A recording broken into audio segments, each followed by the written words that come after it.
할렐루야. 다시 한번 인사합니다. 반갑습니다. 잘 오셨습니다. 네, 잘 오셨습니다.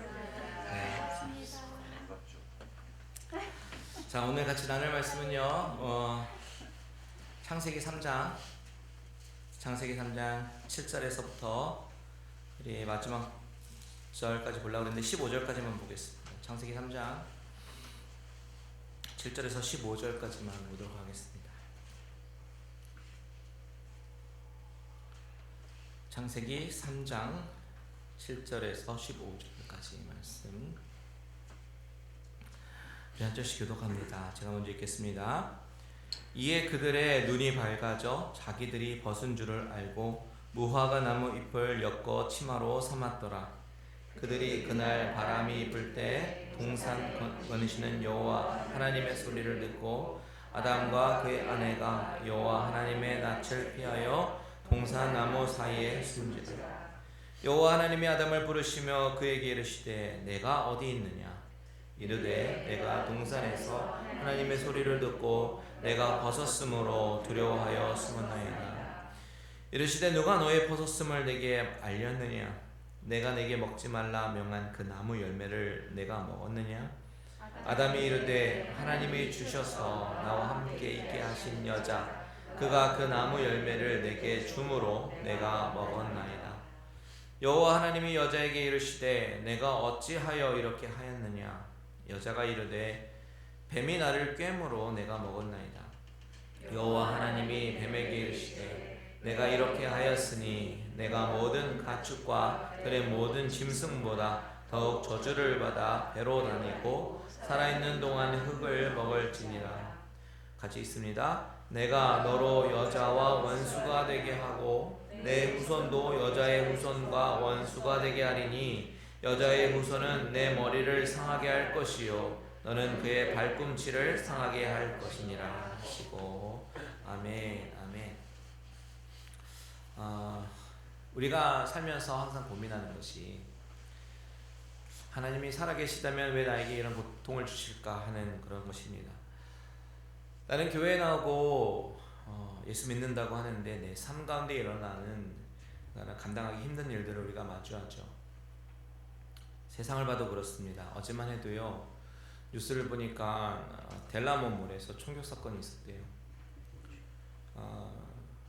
3명의 총상 입은 친구들이 다 17살짜리 친구라고 하더라고요. 제 딸이 17살이라 남의 일 같지 않게 느껴집니다. 이렇게 우리가 사는 세상은요 죄악으로 가득 차 있습니다. 별일 아닌 일로 사람을 총을 쏴 죽이려고 하고 마약과 범죄, 성범죄 너무 심한 시대에 우리가 살고 있습니다. 정말 소돔과 고모라의 시대가 이때인 것 같아요. 그런데 이 모든 죄의 근원이 어디라고 얘기했습니까? 바로 창세기 3장의 사건으로부터 시작된다라고 우리가 지난 시간에 나눴습니다. 지난주에 우리가 생각해본 3장의 사건, 즉 인류의 첫 번째 범죄인 아담과 하와가 지은 범죄는 하나님이 따먹지 말라라고 명한 것을 따먹어서 불순종했기 때문에 죄를 지었다. 이렇게 단순하게 생각할 수 없는 문제다라고 말씀드렸습니다. 그것은 단순한 불순종의 문제가 아니라 무엇입니까? 우리가 중요한 두 가지 메시지를 나눴는데 첫 번째는 뭐냐면 죄라고 하는 것, 인류 최초의 원죄라고 하는 것은 바로 선악과를 따먹은 그 행위가 아니라 그 동기가 무엇인가? 동기가 바로 하나님의 선하심을 의심하는 것. 이렇게 말씀드렸어요. 하나님이 이미 최선의 것을 에덴 동산을 통해서 다 주셨는데 하나님을 전적으로 신뢰하지 못하고 과연 뱀의 말대로 하나님이 나에게 정말 최선의 것을 주셨을까? 정말 이걸 먹으면 하나님처럼 될까? 하는 하나님의 선하심에 대해서 의심하고 신뢰하지 못하는 것이 죄의 본질이다 라는 것을 나눴죠. 그리고 두 번째는 바로 영적인 독립선언이었습니다. 누가복음에 나오는 탕자처럼 하나님, 나 이제 하나님 없이도 한번 잘 살아보겠습니다. 더 이상 날 간섭하지 마십시오. 이렇게 했던 영적인 독립선언, 이것이 인류가 지은 죄다라는 사실을 살펴보았습니다. 여러분, 우리가 정말 곰곰이 생각해 봐야 됩니다. 왜냐하면 이런 죄의 모습, 아담과 하와가 지었던 죄의 성품들의 모습들이 불쑥불쑥 현대를 살아가고 있는 우리들의 모습 가운데에도 나타나고 있기 때문입니다. 바로 죄성 때문이죠. 하나님의 선하심을 의심하는 것들, 우리는 별로 크게 큰 이슈로 생각하지도 않죠. 그러면서 우리는 종종 우리 삶에 닥쳐오는 그런 어려움 가운데 과연 하나님이 나를 가장 선한 길로 인도하시는가? 이것에 대한 의심을 하기도 한다라는 것입니다. 우리의 고질적인 병, 잘 고쳐지지 않는 그런 병이 있는데 그것이 뭐냐면 바로 내가 원하고 바라는 것들이 제대로 잘 이루어질 때는 하나님은 선하시다고, 하나님은 좋으신 하나님이시다라고 쉽게 고백하지만 정작 우리가 어려움에 빠지거나 감당할 수 없는 일들이 밀려올 때는 하나님 도대체 나에게 왜 그러십니까? 내가 무엇을 잘못했길래 이런 시련을 주십니까? 라고 따지거나, 아휴, 내가 하나님 믿은 것이 잘못이지, 하나님 과연 계시기나 할까? 라고 하나님의 존재 자체를 의심하는 것이 바로 우리의 모습이라는 것입니다. 그런데 여러분, 우리가 꼭 기억해야 되는 것은 이렇게 하나님을 원망하고 하나님의 선하심을 의심하는 것이 근본적인 죄의 근원이 된다는 그 사실을 우리가 늘 기억해야 합니다. 하나님을 신뢰하지 못하는 것이 죄의 출발이다 라고 하는 것입니다. 우리가 죄에 쉽게 노출되지 않기 위해서, 사탄의 먹잇감이 되지 않기 위해서는 바로 이 부분을 놓쳐서는 안 됩니다. 우리가 지난 시간에 이 부분까지 살펴보았고, 오늘은 그 죄의 결과와 하나님의 반응은 어떠한가에 대해서 오늘 본문을 통해서 은혜를 나누기로 원합니다. 오늘 우리가 읽은 창세기 3장 7절에서부터의 말씀은요, 성경이 이야기해주는 죄와 그 죄의 결과가 주는 비참함에 대해서 이야기하고 있습니다. 아주 분명하게 잘 설명해주고 있죠. 우리가 이 3장을 읽으면서요, 한 가지 이제 의아한 것이 있지 않습니까? 그것이 뭐냐면 하나님께서 분명히 말씀하셨거든요. 2장 17절에서 너희가 선악을 알게 하는 나무의 열매를 먹는 날에는 반드시 죽으리라 라고 선포하셨습니다. 선언하셨어요. 그런데 여러분, 아담과 하와가 열매를 먹고 죽었습니까? 안 죽었습니까? 안 죽었습니다. 이게 어떻게 된 일일까? 하나님이 거짓말을 한 것입니까? 아니면 하나님이 은혜로 살려주신 것입니까? 뭐인 것 같아요? 둘 다 아닙니다. 아담은 선악과를 먹는 즉시 하나님께서 말씀하신 대로 죽었습니다. 무슨 말이냐면 에베소서 한번 볼게요. 에베소서 2장 1절. 에베소서 2장 1절 같이 한번 읽겠습니다. 시작. 그는 허물과 죄로 죽었던 너희를 살리셨도다. 자, 바울은요, 여기서 죽다라는 동사와 살다라는 동사를 사용해요. 그는 예수 그리스도를 이야기를 하는데 예수 그리스도께서 허물과 죄로 죽었던 너희를 살리셨도다 라고 이야기합니다. 무슨 이야기입니까? 죄로 인해서 영적으로 죽은 너희를 예수 그리스도께서 살리셨다라는 말이죠. 다시 말해서 영적인 죽음과 영적인 살아남에 대해서 이야기하고 있는 것입니다. 거듭남에 대해서. 우리가 늘 이야기하는 것이 우리가 죽어야 마땅한 인생을 하나님이 은혜로 살리셨습니다. 무슨 이야기입니까? 하나님을 알지 못하는 인생, 죽어가는 인생, 즉 영적으로 죽을 수밖에 없는 인생을 예수 그리스도의 십자가의 공로에 힘입어 그를 믿기만 하면 영원한 영적인 생명을 얻는다라는 뜻이잖아요. 우리에게 영적인 죽음이 있다는 것을 보지 못한다면 복음을 들을 귀가 열리질 않습니다. 창세기로 돌아와서 하나님이 아담에게 너가 선악을 알게 하는 그런 나무의 열매를 먹게 되면 그 먹는 날에 반드시 죽으리라 라고 선포하셨습니다. 그리고 아담은 그 선하신 하나님을 신뢰하지 못하고 뱀의 유혹을 견디지 못해서 먹고 말았지요. 그래서 어떻게 됩니까? 하나님과 연결되었던 모든 관계가 디스커넥트 된 거예요. 끊어진 것입니다. 그래서 아담과 하와에게는 영적인 죽음이 찾아오게 됩니다. 죄의 결과 첫 번째 디스커넥션입니다. 하나님과의 단절. 그런데 그것이 인간이 하나님하고만 단절이 되었는가? 아니에요. 죄의 결과로 사람과 사람 사이에서도 단절이 되기 시작합니다. 그래서 우리 인간이 고독을 느끼게 되고 소외를 느끼게 되는 거예요.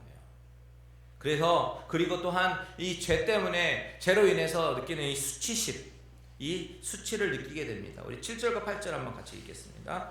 시작. 이에 그들의 눈이 밝아져 자기들이 벗은 줄을 알고 무화과 나무 잎을 엮어 치마로 삼았더라. 그들이 그날 바람이 불매 동산에 거니시는 여호와 하나님의 소리를 듣고 아담과 그의 아내가 여호와 하나님의 낯을 피하여 동산 나무 사이에 숨지니라. 하나님과의 관계가 단절이 되면서 나타나는 그런 현상이 뭐냐면 바로 부끄러움을 알게 됐다라는 것입니다.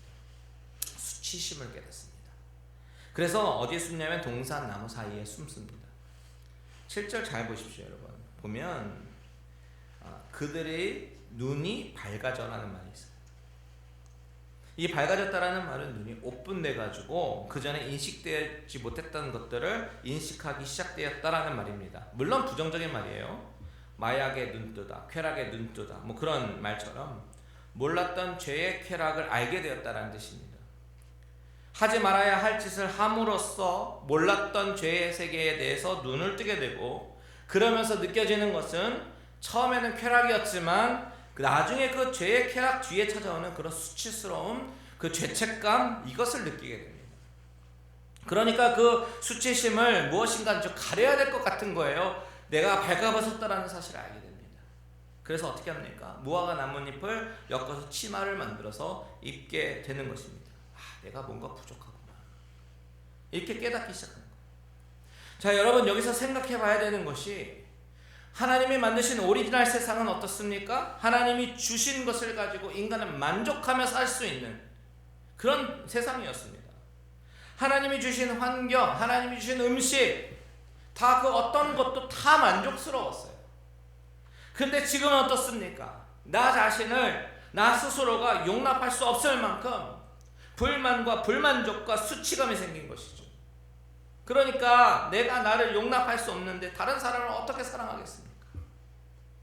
그래서 하는 행동이, 첫 번째는 무화과 나뭇잎을 엮어서 치마를 만드는 것이고, 두 번째는 뭐예요? 책임을 전가하는 것입니다.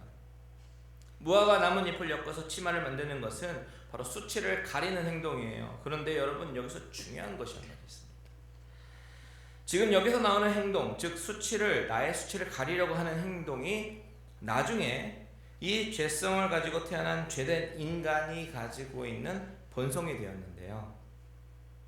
그래서 이 나름대로 내 수치를 좀 가려보려고 무화과 잎으로 치마를 만들어 만드는 그 행동으로 인해서 나중에 인간들은요, 종교를 만들기 시작합니다. 바로 각각의 종교가 나온 배경이라고 하는 거예요. 다시 말하면 인간이 만든 종교라고 하는 것은 각각 우리 죄의 수치를 한번 가려보려고, 그래서 죄의 수치를 가려보려고 돌을 닦아보기도 하고 선행을 베풀려고 해보기도 하고 해와 달과 별들의 백일 기도를 해가면서 노력을 해보기도 한다라는 것입니다. 왜요? 죄가 수치스러우니까요. 그런데 성경이 말하고 있는 것은 그런 것으로는 죄의 수치를 가릴 수가 없다라는 것을 철저하게 말하고 있는 것이 성경의 복음입니다. 내가 나 스스로 나의 수치를 가릴 수가 없구나, 내가 나 스스로 나의 부족함을 완벽하게 가려낼 수 없구나 라는 것을 깨닫게 해줍니다. 8절 보십시오. 8절 같이 있습니다. 시작. 그들이 그날 바람이 불매 동산에 거니시는 여호와 하나님의 소리를 듣고 아담과 그의 아내가 여호와 하나님의 낯을 피하여 동산 나무 사이에 숨은지라. 자, 스스로 가릴 수 없으니까 어떻게 합니까? 여호와의 낯을 피해버립니다. 그래서 숨어버립니다. 죄를 짓기 전에는 하나님의 얼굴 보는 것이 가장 큰 기쁨이었는데, 죄를 지으니까 어떻게 됩니까? 하나님 얼굴 보는 것이 가장 큰 두려움이 되었다는 것이에요. 그래서 이야기가 어떻게 전개가 되냐면 9절 보시면 같이 있습니다. 시작. 여호와 하나님이 아담을 부르시며 그에게 이르시되 내가 어디 있느냐. 하나님이 아담아, 내가 어디 있느냐 라고 물으십니다. 여러분, 하나님이 지금 아담이 어디 있는지 몰라서 물으시겠어요? 아닙니다. 하나님은 아담의 로케이션을 물어보고 계시는 것이 아니에요. 예전에 한번 말씀드린 적이 있는 것 같은데, 이 질문은 아담의 실존에 관한 질문입니다. 아담아, 지금 너가 어떤 상태에 있는지 너는 아느냐? 이것을 물어보고 계시는 거예요. 아담아, 너가 어디 있느냐? 라고 하는 것은, 아담아, 너는 지금 어떤 상태에 있는지 아느냐? 너가 무슨 짓을 했는지 아느냐? 이것을 물어보고 계신다는 사실이에요. 그렇다면 하나님이 왜 이렇게 물어보실까요? 왜? 왜냐면 바로 회개를 할 수 있는 마지막 기회를 주시는 거예요. 이전에는 하나님과 동산에 거니는 것이 최고의 기쁨과 행복이었는데, 이제는 하나님의 음성을 듣는 것만으로도 두렵습니다. 왜요? 자신이 잘못한 것을 알고 있으니까. 무엇이 잘못되었는지 아니까요. 그러니까 피하고 싶어지는 것입니다. 만약에 하나님이 아담아 어디 있느냐라고 물었을 때, 아담이 하나님, 제가 지금 방금 죄를 지었습니다. 먹지 말라고 한 거 먹었습니다. 어떻게 하면 좋겠습니까? 하나님 잘못했어요. 그랬더라면 하나님이 어떻게 하셨을까요? 그러면 하나님이 용서를 받을 수 있는 어떤 방법을 알려주시고 용서를 해주시지 않았을까요? 그런데 아담이 어떻게 반응합니까? 10절 보십시오. 시작. 이르되 내가 동산에서 하나님의 소리를 듣고 내가 벗었으므로 두려워하여 숨었나이다. 그리고 이야기하죠. 12절 13절 시작. 아담이 이르되 하나님이 주셔서 나와 함께 있게 하신 여자, 그가 그 나무 열매를 내게 주므로 내가 먹었나이다. 여호와 하나님이 여자에게 이르시되 내가 어찌하여 이렇게 하였느냐? 여자가 이르되 뱀이 나를 꿰므로 내가 먹었나이다. 핑계를 대고 서로 블레임을 합니다. 책임 전가를 하는 거예요. 나는 억울하다고. 나는 죄를 지으려 안 했는데 바로 이 여자 때문이라고. 이 여자 하나님이 주신 여자잖아요. 이렇게 이야기합니다. 그러니까 어떻게 합니까? 하와는 막 코너에 몰리는 것 같잖아요. 그러니까 아니라고, 저도 억울하다고 하면서 뱀 때문이라고 이렇게 서로 책임을 전가합니다. 그런데 여러분, 바로 이 모습이 우리가 인생을 살면서 경험하는 전형적인 죄성이다라는 사실을 우리가 알아요. 나 잘못한 거 하나도 없고 다 저 사람 때문이다라고 얘기하는 것이죠. 나 억울하다고. 여러분, 하나님이 그 대답을 들으시려고 물어보는 걸까요? 아닙니다. 저 사람 때문입니다가 아니라, 하나님, 내가 하나님 앞에서 범죄했습니다.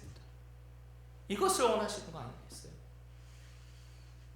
여러분, 여기서 우리가 질문해 봐야 할 질문이 한 가지 있습니다. 그것이 무엇이냐면, 왜 범죄에서 두려워 숨은 아담에게 하나님이 찾아오셨냐라는 것이죠. 여러분, 하나님이 왜 아담에게 찾아오셨습니까? 그것은 아담을 죄 가운데 버려두시지 않고 즉시 개입해서 아담을 정죄하시려고 하는 것이 아니라 구원해 주시려고 찾으시는 거예요. 하나님이 죄인에게 찾아오신 것은 구원하시기 위해서. 이런 하나님의 의도를 보여주시는 말씀이 누가복음 19장 10절이죠. 누가복음 19장 10절 시작. 인자가 온 것은 잃어버린 자를 찾아 구원하려 함이니라. 예수님께서 삭개오의 집에 찾아오십니다. 사람들은 죄인 중에 죄인인 세리 장의 집에 머문다고 수군거려요. 근데 주님이 말씀하시는 것은 인자가 온 이유는 바로 잃어버린 자를 찾아서 구원하려 합니다 라고 말씀하십니다. 이것이 하나님의 마음입니다. 하나님의 마음은 죄인된 인간에게 찾아오셔서 구원하고 싶어 하십니다. 그래서 잿덩어리 인류에게 예수님을 보내주신 거예요. 그리고 그것이 바로 성탄절입니다. 오늘 본문 창세기에서 하나님은 범죄에서 숨은 인간에게 찾아오십니다. 그 이유는 바로 구원의 기회를 주시기 위해서. 그래서 구원은 우리 인간의 노력으로 쟁취할 수 있는 것이 아니라 전적인 하나님의 은혜입니다. 잿덩어리 우리 심령 가운데 찾아오신 이유는 나를 구원해 주시기 위해서라는 거예요. 그래서 바울은 이렇게 고백합니다. 로마서 5장 20절에 중반절에 보니까 죄가 더한 곳에 무엇이 더 넘친다고요? 은혜가 더 넘친다. 죄가 더한 곳에 은혜가 더 넘친다. 바울은 죄를 대항할 수 있는 길은 오직 은혜밖에 없다라는 것을, 오직 은혜뿐임을 알았습니다. 그래서 그렇게 얘기합니다. 그렇다면 우리가 질문해야 될 다음 질문은, 그렇다면 죄가 더한 곳에 은혜가 어떻게 넘치는가 하는 것이죠.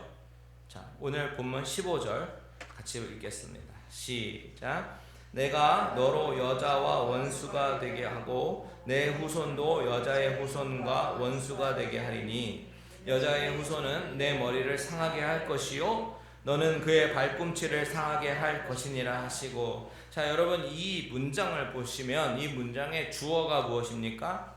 내가이죠. 내가. 그렇죠? 주어가 하나님이 주어입니다. 그리고 동사는 무엇입니까? 할인이에요. 할인이. 즉 하나님께서 자신께서 주권적으로 행하시겠다라는 그 의지적인 선언이 바로 원복음이라고 불리는 3장 15절의 말씀입니다. 원복음, 원시복음이라고 불리죠. 이것을 다시 쉽게 말씀드리면, 이제 이후로는 여자의 후손과 뱀의 후손 두 부류로 갈라진다라는 사실, 그리고 그 사이에는 계속해서 계속되는 그런 원수들 간의 싸움이 있게 될 것이다. 그리고 그 싸움은 여자의 자손이 뱀의 머리를 상하게 함으로써 끝이 나게 된다라는 것입니다. 그런데 여기서 우리가 잊지 말아야 되는 것은, 우리가 너무나도 잘 알듯이 이것은 둘째 아담 되시는 예수 그리스도를 말씀하고 계시는 거잖아요. 그런데 여자의 후손이라는 이 묘사, 여자의 후손, 그리고 발꿈치를 상하게 한다라는 이 말씀을 우리가 주목해 봐야 됩니다. 여자의 후손이라는 것을 뭘 얘기하려 하냐면, 구원자 둘째 아담이 바로 인간의 몸을 입고 오신다는 사실이죠. 여자의 후손, 인간의 몸을 입고 오실 것이라는 그런 예언이고요. 그리고 발꿈치를 상하게 한다는 것은 바로 몸의 상처, 고난을 받으심으로 가능해진다라는 뜻을 함축하고 있는 예언적 말씀입니다. 여러분, 은혜라고 하는 것은 우리가 받을 자격이나 공로가 없는 그런 무가치한 자에게 거저 주시는 것이 은혜입니다. 아멘이십니까? 그렇기 때문에 받는 입장에서는 거저 받는 거지만, 하나님의 입장에서는 어떻습니까? 여인의 후손인 독생자로 하여금 죄의 값을 대신 치르게 하시고 구원하시려는 그 계획을 갖고 계시는 거예요. 이 엄청난 사실을 이 15절이 보여주고 있는 것입니다. 이 말씀은 뱀과 인간이 서로 환영하지 못하고 싫어하는 존재로 만들겠다라는 말씀이 아니에요. 뱀의 후손이라고 하는 것은 사탄의 조정을 받고 있는 악의 영에 의해서 그에게 속한 자들을 말하고 있습니다. 야고보서 4장 4절 한번 같이 읽어볼게요. 야고보서 시작. 가늠한 여인들아, 세상과 벗은 것이 하나님과 원수됨을 알지 못하느냐. 그런즉 누구든지 세상과 벗이 되고자 하는 자는 스스로 하나님과 원수되는 것이니라. 자, 하나님과 원수되는 자들이 누구라고요? 세상과 벗이 되고자 하는 자라고 말합니다. 세상과 벗된 자들을 뭐라고 얘기하냐면 가늠한 여인이라고 얘기해요. 신랑 되신 주님을 버리고 세상과 벗하는 자, 이것이 하나님과 원수가 되는 것이다 라고 얘기합니다. 이것이 그리스도인들에게 권면하는 거거든요. 하나님 등지고 세상으로 가는 것이 아니라 오히려 세상 등지고 십자가로 뒤돌아서지 않겠나, 이것을 고백하라고요. 그렇다면 이 말씀 가운데, 이 원시복음 가운데 우리가 반드시 점검하고 생각해 봐야 되는 것이 있습니다. 그것은 뭐냐면 바로 나의 소속은 그러면 어디인가라는 것입니다. 나는 뱀의 후손인가 여자의 후손인가? 하나님을 대적하고 하나님을 인정하지 않고 자기를 사랑하고 자기가 왕이고 자기 중심으로 살아가는 모든 삶의 형태를 취하는 삶의 모든 사람들, 그 집단에 속한 사람인가? 아니면 하나님 앞에 돌아와서 하나님을 섬기고 하나님이 나의 왕이라고 고백하고 하나님의 은혜를 알고 하나님 앞에 복종하며 살아가는 여인의 후손인가? 성경은 이 이야기를 창세기부터 쭉 계시록까지 계속해서 이어나가는 것을 우리가 봅니다. 그래서 이 범죄한 사건, 창세기 3장의 사건 바로 나오는 이야기가 바로 한 집안의 형제가 다른 형제를 죽이는 그런 비극을 그리고 있습니다. 인간의 철저한 죄성을 단편적으로 너무나도 적나라하게 드러내는 사건을 바로 3장 끝나자마자 기록하고 있는 거예요. 그리고 그것으로 이야기가 끝나는 것이 아니라 셋을 통해서 하나님의 이름을 다시 부르기 시작합니다. 그러면서 이것이 여자의 후손의 계보, 이걸 뭐라고 지난번에 얘기했죠? 톨레도트, 계보, 족보가 시작되는 것이죠. 여러분, 이 원시복음, 원복음으로 우리가 알 수 있는 사실이 무엇입니까?